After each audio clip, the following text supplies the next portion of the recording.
As most of you who are watching this will know, it's Eating Disorders Awareness Week, and I wanted to do something different every day to try and raise awareness or talk about pro-recovery or talk about my journey, and today I'm going to make a video. I didn't originally know what I was going to talk about, but actually it's something that I learned yesterday, which is obviously really current, and it's something that Eating Disorders Awareness Week has already taught me this year, and it's something that I'm going to try and do more next year, and it's something that I'm kind of going to pledge to myself and promise to myself that I will try and do. And it all came about because I posted my Facebook status as everybody knows somebody, and that my friends and family and people on my Facebook and in that circle know me, and whether they know somebody else with an eating disorder or not, that, you know, I am one person that can talk about eating disorders and that has suffered and has been there and is in recovery. And it might come as a surprise to some of you because of the work I do with Team Recovery that I still struggle to say that I have anorexia.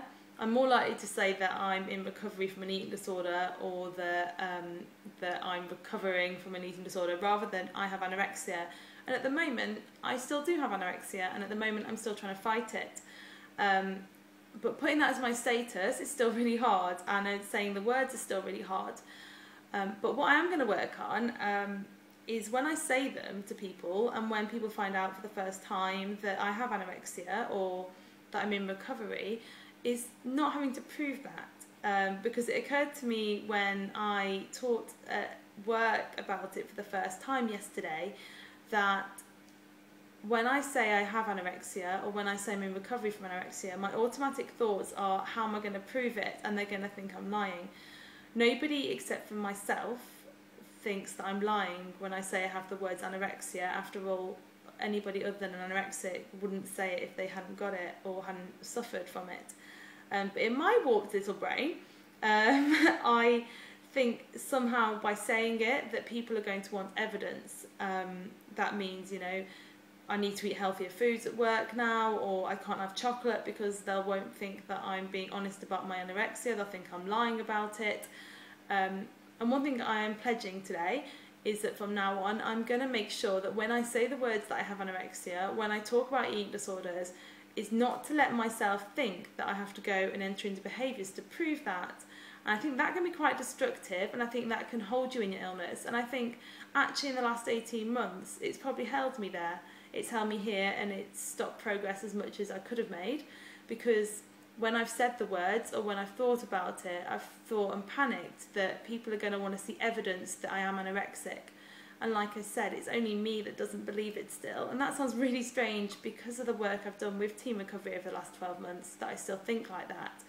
But I think it's quite easy sometimes to hide behind a mask of being further in recovery than you are, and to disassociate yourself with things, and to talk about things that aren't necessarily separated from you yet, but kind of trick yourself into thinking they are, and to kind of kid yourself a little bit. And one thing that I'm going to do from now on is to be honest about where I am at myself, to, you know, to only give advice out when I'm willing to take it, and to, like I said, not say the words I have anorexia and then have to prove it to myself.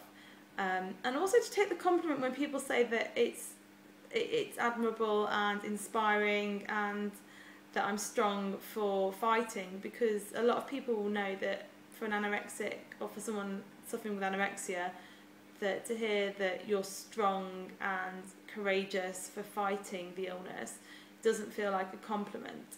And like I said, one thing I'm going to take from yesterday and take forth this week and over the next year and over my whole life is that I don't have to feel like a fraud.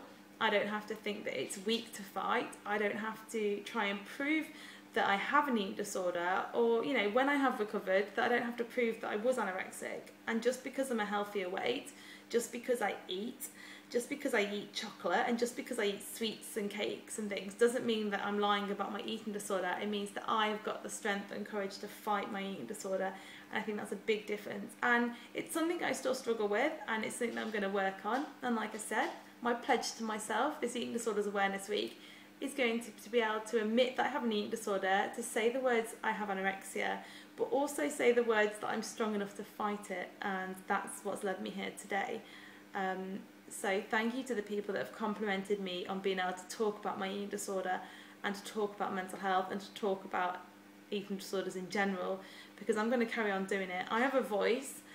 It's my job. I'm a journalist to communicate, and if I can put that into the eating disorders world and help anyone or just one person, then I'm going to carry on talking about it, because it's a stigma that needs to be reduced, and it's something that I'm passionate about, and it's something that I can take away from the suffering that I've been through and take forth, and hopefully mean that other people can find a way out, or other people don't even fall that deep into eating disorders in the first place. So happy Eating Disorders Awareness Week, if you can call it that, and keep doing what you guys are doing, because you rock, and everything you do and everything you say and everything you talk about this week does make a difference, however big or however small that is. Just talking about it reduces stigma, just letting somebody else know that there's somebody else they can talk to about eating disorders makes a massive difference, and hopefully going forward it means that more people will get help quicker, it means less people will die from this illness, and it means the 46% that make a full recovery from anorexia nervosa will be more like 100. Keep doing what you're doing. Bye!